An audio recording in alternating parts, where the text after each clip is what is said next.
Good morning, guys. So, it's another day, it's another vlog. Magandang araw. So, makulimlim na umaga dito sa aming lugar ngayon.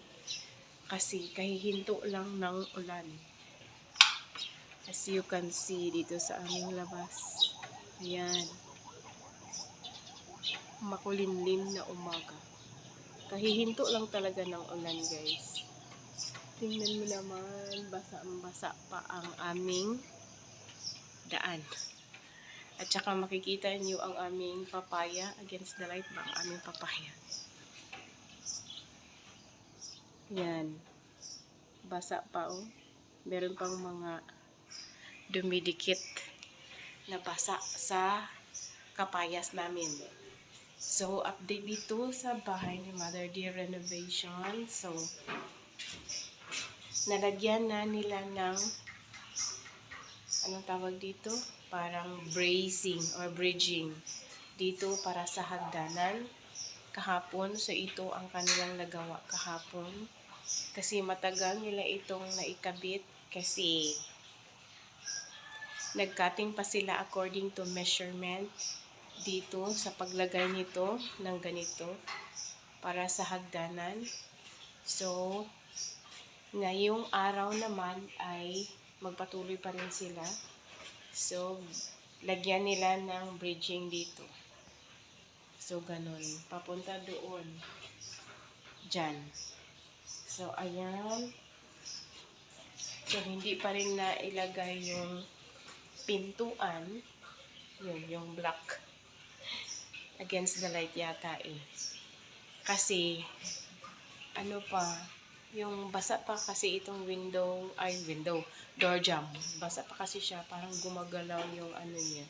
So, kaya, nilagyan pa rin nila ng harang. So, saka na lang daw nila yan ilagay. Okay. So, dito pa rin, nagamit na ng mga anak ko ang kanilang mga kwarto. Pero hindi pa rin nalagyan ng pintuan kasi wala pa kaming pambili. Yung isa lang muna ang merong pintuan pero hindi pa rin naikabit, nailagay. Okay?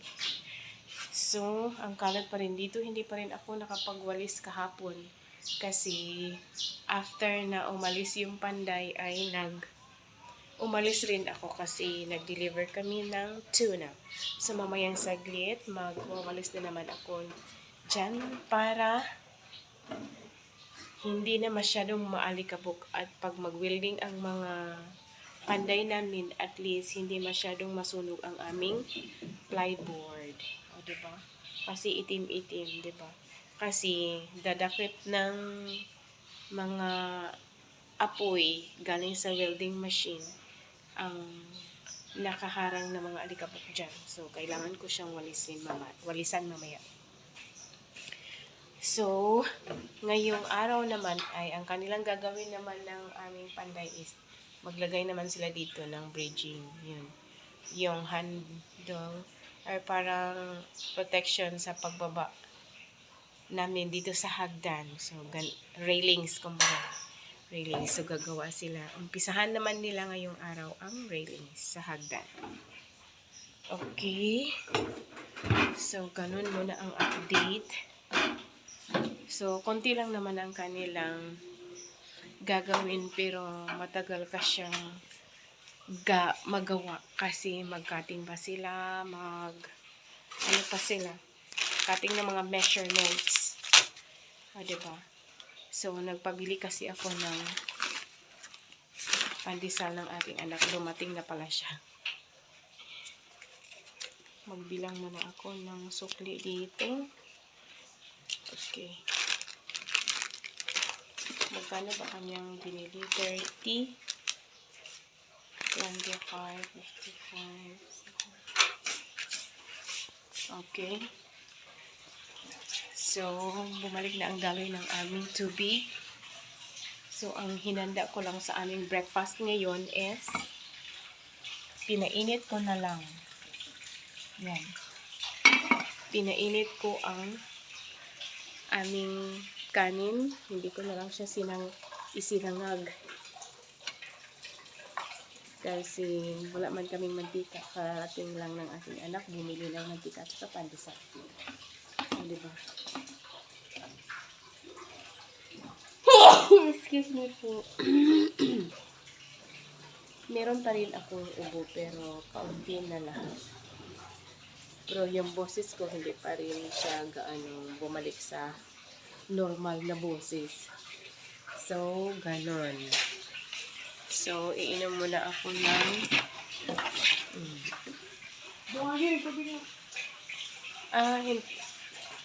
iinom muna ako ng coffee. So, ayan lang. Tuna siomai. So, tuna siomai lang ang ulam namin ngayong umaga. At ako ay magkakape lang. Hala!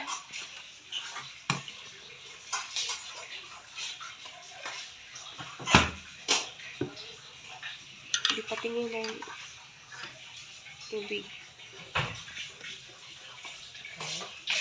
Kunti lang naman ang nilagay mo. Magdagdag ako ng water sa aming electric airpot. Kasi kalahati na ng electric airpot ang aming water. Sayang naman ang kuryente pag hindi ko pupunuin. Asa nagbanaw?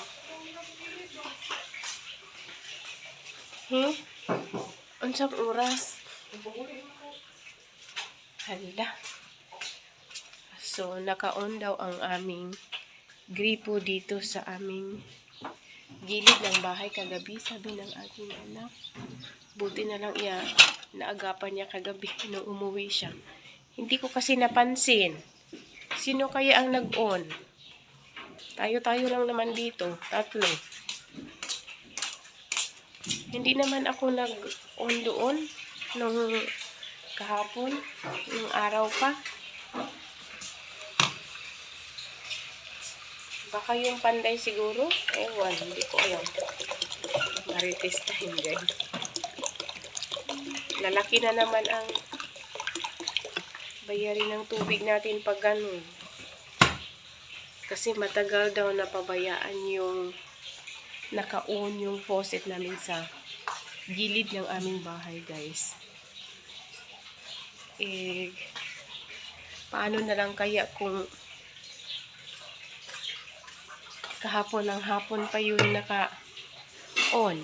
Tapos hanggang gabi na naka-off.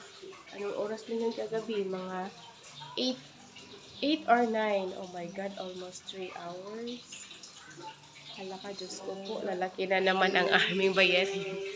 Huwag naman sana.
So, ayan na guys. Tapos na akong nag-coffee. Tapos na rin akong nag-breakfast.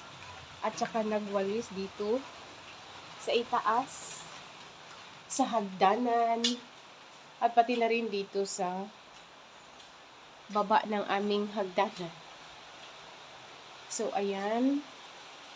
At umuulan na naman. Bumalik na naman ang ulan.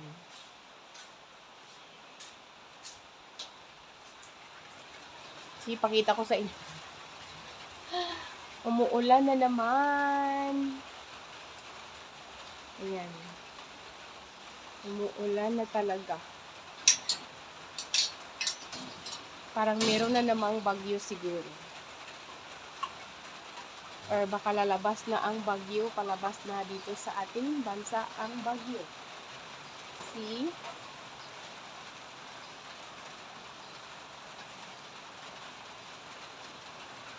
Umuulan. Ayan.